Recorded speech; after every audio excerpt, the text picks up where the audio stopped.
So, hello everyone, and a warm welcome to every single viewer of mine. As you know, we are up with our series of literary devices where we are seeing so many literary devices but systematically. Our today's alphabet is E, and by far, this video is going to be the most confusing one because there are so many literary devices that either look the same or sound the same.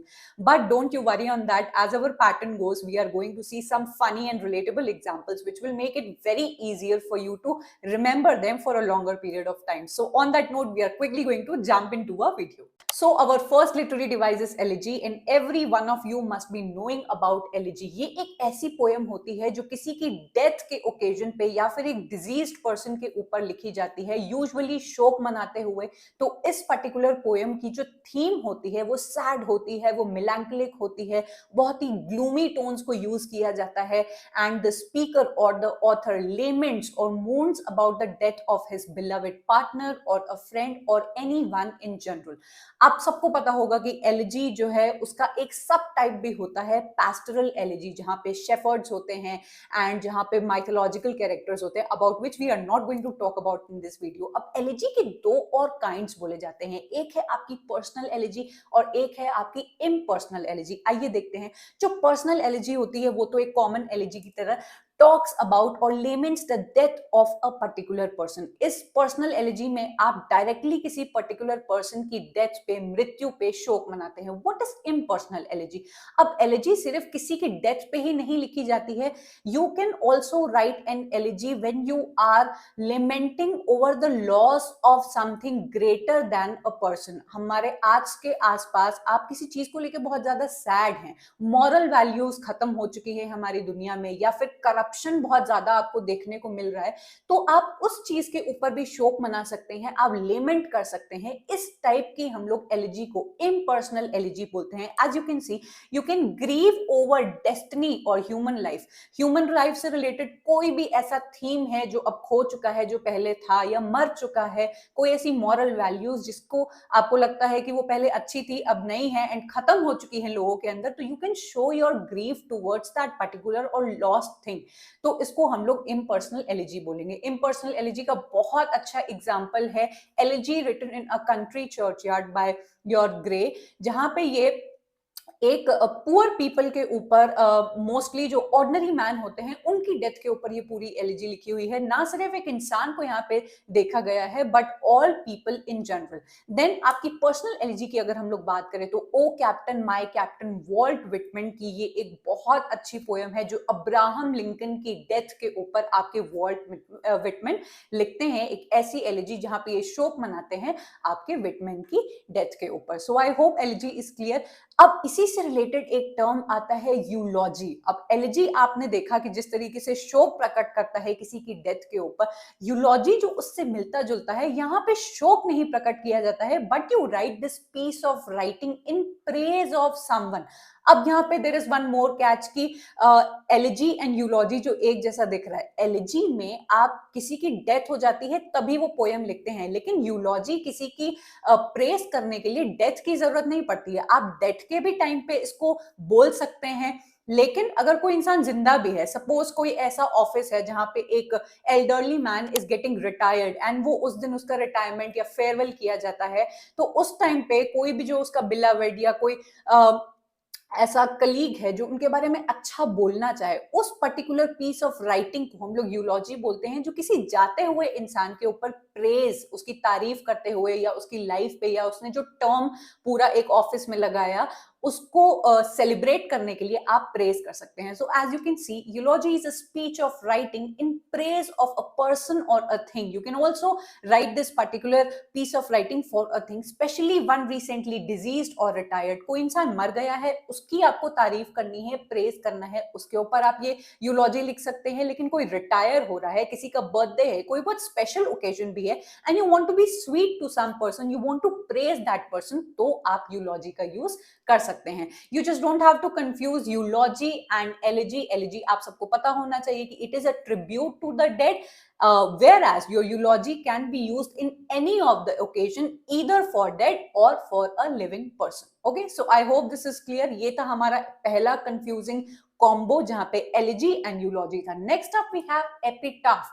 अब हम लोग death की बात कर ही रहे हैं, तो आपके सामने यहाँ पे एक फोटो आ रही होगी which is a photo or example of epitaph. अब होता क्या है, it is in Christian culture we see कि जब भी किसी की डेथ होती है, when they are burying someone, तो उनकी जो कब्र होती है वहां पे they write something, they write a message, a poem in for their beloved. तो आपने ये चीज मूवीज में बहुत ज्यादा देखी होगी जहां पे ऐसे लिखा होता है उनकी कब्र के ऊपर कि beloved mother and wife or always in our hearts. ये जो एपिटाफ होता है एक शॉर्ट स्टेटमेंट होता है किसी भी डेड इंसान के ऊपर जो उसकी कब्र के टाइम पे आप वहां पे इनग्रेव कराते हो उसकी टॉम स्टोन पे। अब ये कौन लिख सकता है? जो ऑथर्स होते हैं हमारे लिटरेचर में हम लोग देखते हैं कि बहुत सारे ऑथर्स अपना जो एपिटाफ है जो उनकी टॉम स्टोन पे लिखा जाएगा उसको ऑलरेडी पहले ही लिख के जाते हैं, बट अगर उनकी अनटाइमली डेथ होती है एंड उन्होंने वो तैयार नहीं किया होता है तो according to their life and their merits जो भी आसपास के लोग होते हैं उनको डेडिकेट करते हुए एक एपिटाफ लिख सकते हैं। Now from literature I have two examples of epitaphs which are my personal favorite. The first one is cut is the branch that might have grown full straight. ये क्रिस्टोफर मार्लो का epitaph है क्योंकि उनकी एक untimely death हुई थी and he was such a great playwright before Shakespeare. तो उनके टोमस्टोन पे ये एपिटाफ लिखा गया है जो उनके ही वर्क डॉक्टर फॉस्टस की ही लाइंस में से लिया गया है कि he might have grown to his full capabilities but cut is that branch जो अब ग्रो नहीं कर सकती, which is a very very beautiful line. Next up we have the epitaph of Shakespeare जहां पे ये बोलते हैं कि good friend for Jesus sake forbear to dig the dust enclosed here, blessed be the man that spares these stones and cursed be he that moves my bones. अब अगर आपको नहीं पता है तो क्रिश्चियन कल्चर में there is a kind of custom कि कुछ टाइम के बाद जो ग्रेव्स होती हैं उनको खोद के जो कंकाल होता है जो भी रिमेन्स होते हैं उसको निकाला जाता है and the place and that particular area is cleared up for the next bodies to be buried. तो शेक्सपियर ने अपना एपिटाफ ये पहले से ही लिखा है कि that person will be blessed who is going to spare my bones और माय जो उनका जो स्केलेटन होता है and cursed will be that person who will try to dig up my body and my remains, he will be cursed forever. तो आपको I don't know ये पता होगा कि नहीं, तो जो शेक्सपियर की जो टोमस्टोन है जहां पे ही इज लेइंग उसको कभी भी उस दिन के बाद से टच नहीं किया गया है because of his epitaph which was very great of Shakespeare as a person. Okay, so moving forward we have epigraph. अब एपिटाफ के तुरंत बाद आ जाता है एपिग्राफ, दोनों में ऐसा कोई कनेक्शन नहीं है। एपिग्राफ क्या है? एक शॉर्ट आपका कोटेशन होता है, लाइन होती है और it can be a paragraph that appears at the beginning of a book. आपने कई बुक्स की स्टार्टिंग में देखा होगा कि एक छोटा सा एपिग्राफ लिखा होता है जो या तो एक कोटेशन होती है या एक पैसेज होता है या फिर एक छोटी सी लाइन होती है जो उस नॉवेल को स्टार्ट करने से पहले या स्टोरी को स्टार्ट करने से पहले उस स्टोरी के बारे में थोड़ा सा कॉन्टेक्स्ट आपको देती है। अब वो उससे रिलेटेड तो नहीं होता है लेकिन थोड़ा सा कॉन्टेक्स्ट होता है। आपका एपिग्राफ जरूरी नहीं है कि आप उसको न्यूली क्रिएट करते हो, ये किसी और के भी काम से आप ले सकते हो। जो जितने भी फेमस वर्क्स है उनकी किसी लाइन को आप उठाते हैं एंड उसको एज एन एपिग्राफ अपनी बुक के पहले पन्ने पे, पहले पेज पे स्टोरी शुरू करने से पहले आप वहां पर लिखते हैं जो which acts as a context to your story. आप यहाँ पे देख सकते हैं कि टीएस इलियट का जो the love song of J Alfred Prufrock है उसका जो एपिग्राफ है वो दांते के इन्फर्नो से आता है। देन आपके टीएस इलियट का जो जेरोंटियन है उसके अंदर एक कोटेशन यूज की गई है and that quotation is from Shakespeare Measure for Measure. तो आप देख पा रहे हैं कि जितने भी जो वर्क हैं, जो एग्जिस्टिंग वर्क है उसमें से कोई कोटेशन, कोई लाइन, कोई passage as an epigraph writers use करते हैं अपने काम को स्टार्ट करने से पहले just to give you a small context. But आपको याद रखना है कि एपिग्राफ कहां होता है? बिगिनिंग के केस में। अब हम लोग आगे बढ़ते हैं और देखते हैं एपिग्राफ के तुरंत बाद आता है एपीलोग। थोड़ा वैसा ही है एंड आपको समझना है कि जिस तरीके से एपिग्राफ एक स्टोरी के स्टार्ट होने से पहले आता है, एपीलोग स्टोरी के एंड में आता है। अब ये होता क्या है? An epilogue is an optional final chapter at the end of a work of literature or drama usually used to bring the closure of the work. Okay, now my example for this is, अगर आप एक Marvel fan हैं, आपने Marvel movies देखी हैं, तो आप सबको पता होगा कि मार्वल की कोई भी मूवी एंड होती है तो लास्ट में एक ऐसा सीन दिखाया जाता है, ऐसी क्लिप दिखाई जाती है जिससे दो चीजें हम लोग को क्लियर होती है। या तो ये दिखाया जाता है कि जो आपका सुपर हीरो है अब आगे जाके लाइफ में क्या कर रहा है, is he living a peaceful life और नॉट, या फिर जो वो ग्लिम्स या क्लिप दिखाया जाता है वो आगे के सीक्वल की आपको एक हिंट देता है। ड्रामा और लिटरेचर के केस में भी एपिलॉग एक ऐसा एंड चैप्टर होता है, ये ऑप्शनल होता है, हर किसी को देना जरूरी नहीं है। आप देखते होंगे कि हर मूवी में वो क्लिप या फिर वो एंडिंग नहीं दी जाती है, बट यूजुअली मार्वल मूवीज में दी जाती है। अगर आप बॉलीवुड फैन हैं तो बॉलीवुड में आपका फेमस एग्जांपल आप बाहुबली की मूवी से देख सकते हैं कि आपने जब पहली बाहुबली की मूवी देखी थी तो लास्ट में एक जो सीन दिखाया था कि कटप्पा किल्स बाहुबली, तो वो एक एपिलॉग की तरह काम करता है जो हम लोग को, एक ऑडियंस को हिंट दे रहा था कि आगे एक और सीक्वल आने वाला है।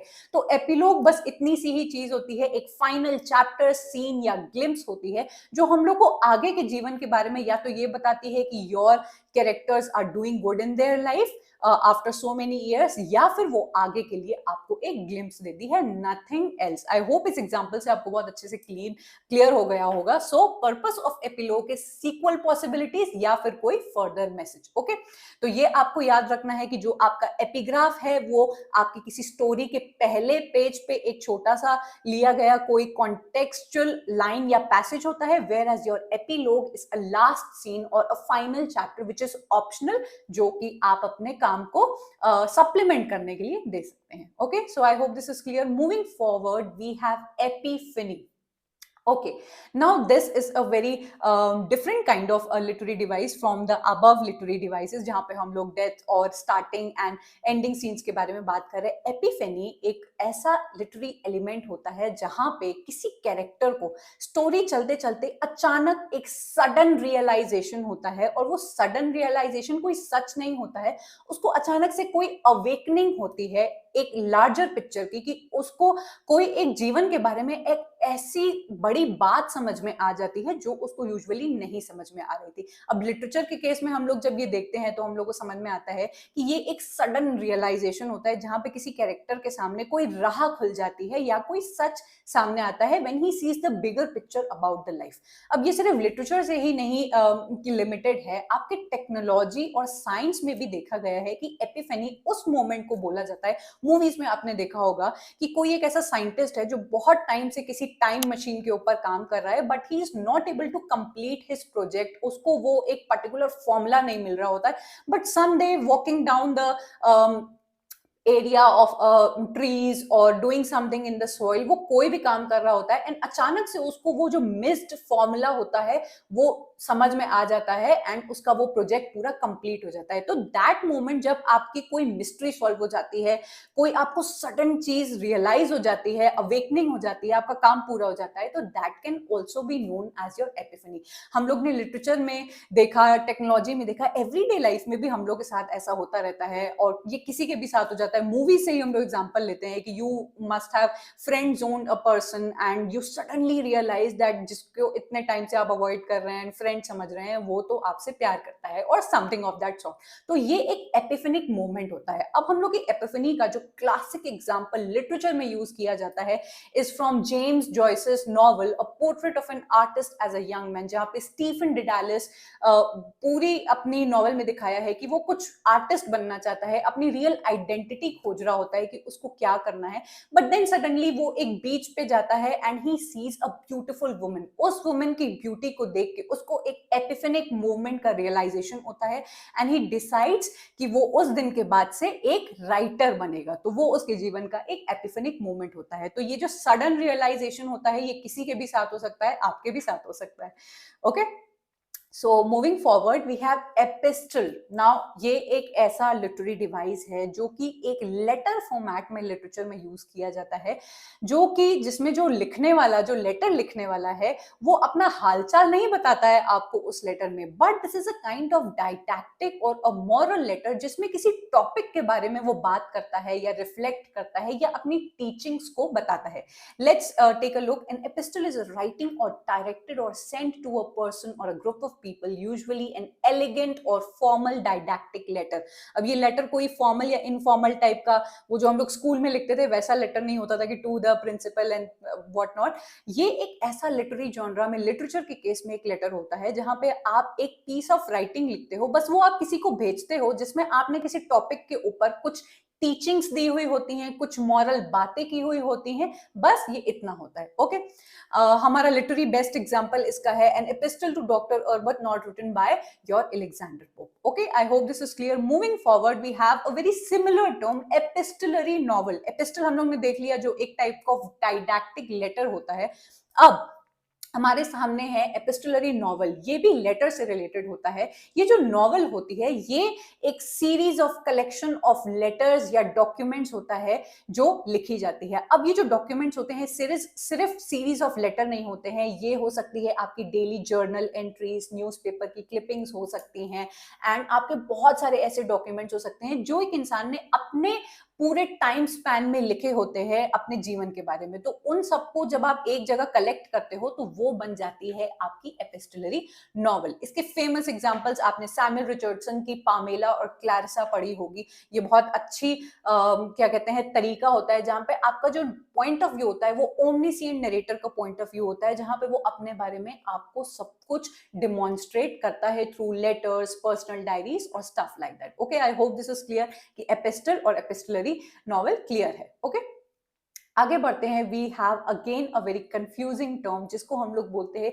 यूफ्यूइज्म। इसको ध्यान से आप देखिएगा कि इसको बोलते हैं यूफ्यूइज्म। ये जो पीस ऑफ राइटिंग है ये एक ऐसे टाइप का प्रोज था जो एलिजाबेथन एज में यूज किया जाता था, जहां पे जो पीस ऑफ राइटिंग था वो बहुत ही ज्यादा आर्टिफिशियल और एक्स्ट्रा एलिगेंट बोला जाता था, क्योंकि उसके अंदर बहुत सारे literary devices, unnecessary literary devices को यूज किया गया था जिसकी भी जरूरत नहीं थी। कभी कभी आपने कुछ ऐसे लोगों को देखा होगा कि वो बात करते हैं, वो जानबूझ के ऐसी वोकैबुलरी का यूज करते हैं या फिर एक सेंटेंस में इतनी सारी बॉम्बास्टिक वोकैबुलरी का यूज करते हैं जिससे आपको देख के लगेगा कि ओ माय गॉड इनकी इंग्लिश कितनी अच्छी है, बट जिसकी नीड नहीं होती है। One should always speak according to the audience. तो ऐसे आपने बहुत सारे टीचर्स भी देखे होंगे कि कुछ ऐसे वर्ड्स एंड ज्यादा एलिगेंट स्टाइल का यूज करते हैं आपसे बात करने के लिए जो आपके ऊपर एक इंप्रेशन डालता है। तो ये एलिजाबेथन एक स्टाइल था जो फेमस हुआ था जॉन लिली के वर्क के बाद। जॉन लिली आप सबको पता होगा कि एलिजाबेथन स्टाइल के एक बहुत अच्छे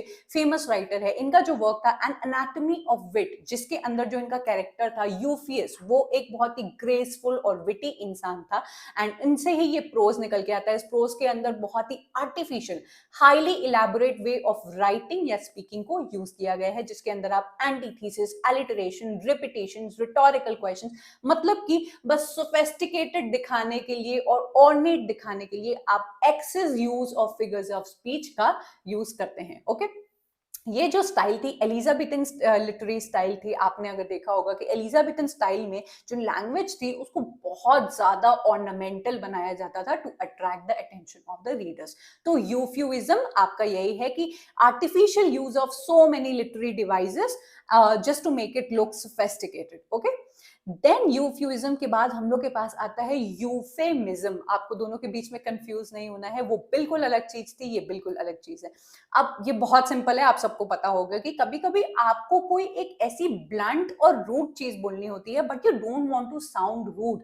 कि बहुत इसका क्लासिक एग्जांपल यूज किया जाता है कि माय अंकल डाइड, तो मेरे अंकल मर गए।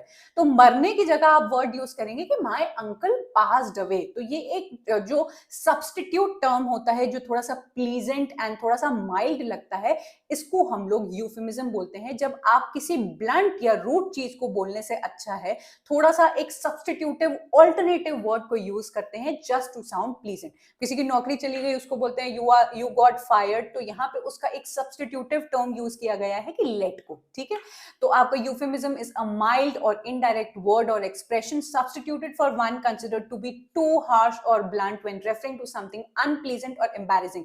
बात दोनों ही सेम होती है। आप देखिए यहाँ पे लिखा है कि euphemism is simply saying the truth but in a nicer way। okay, आपकी मम्मी भी कभी कभी ऐसा करती होंगी, बात वो बिल्कुल आपको सच बोल रही है, ताना ही मार रही है, लेकिन उसको बहुत ही ब्यूटीफुल तरीके से बोलती है कि आपको इतना बुरा भी ना लगे. Okay, so moving forward. Okay, so that's up with this series. E से जितने भी कंफ्यूजिंग टर्म्स थे वो हम लोग ने देख लिए हैं. अगर कोई टर्म मिस हो गया है, आपके ध्यान में है, so you can surely comment down below. I will make a separate video on that. ये वीडियो आपको कितनी हेल्पफुल लगी है ये भी जरूर कमेंट करके बताइएगा. Do hit the like button if you feel that this series is helping you or is going to help you in the future. Share it with your friends जिनको भी आपको लगता है कि इसकी जरूरत है या फिर वो उनको हेल्प कर सकती है. And if you are new to my channel and if you have made up to this point, then do subscribe to my channel because such content is going to come in a lot of videos. Okay, so with that I will take your leave and I will meet you up again in the next video and or next series. Until then, bye and take care.